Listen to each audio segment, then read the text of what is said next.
Hi, I'm Grace Summers, the Executive Director for the Addiction Recovery Coalition of New Hampshire. And I wanted to take a few moments today to talk about SUD, what it is and why it is.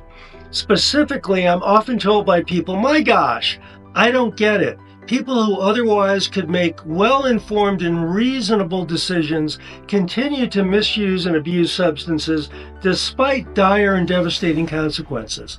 Well, we now know, based on research by the National Institute on Drug Abuse, as well as other leading institutions and universities studying SUD, that in fact and incontrovertibly, SUD is a brain disease. Specifically, the reward center of the brain, which is our most primitive part of our brains, also known as the mesolimbic pathway, which is responsible for releasing dopamine and other neurotransmitters that induce and sustain reward-seeking behaviors, is much different in the brains of those with SUD versus the brains of those who don't present with SUD. We also know that another area of the brain called the prefrontal cortex, which is the most evolved area of our brain and responsible for executive decision making and reasoning, shows changes that are different in the brains of those who present with SUD versus those who don't present with SUD.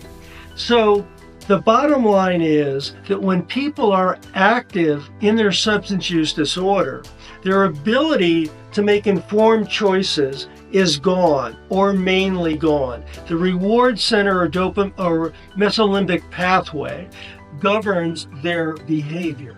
And again, it's a very primitive part of our brain. It's not part of our consciousness, and it results in these behaviors that many times result in dire and devastating consequences. So the next time you see someone struggling with SUD, please keep in mind that it truly isn't a volitional choice. It's their brains.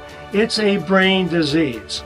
I'm hopeful that there will be more treatments available that address brain neurochemistry changes, but in the interim, we have many effective treatments for SUD, and in future videos, I will talk about them. Thank you so much and look forward to seeing you again.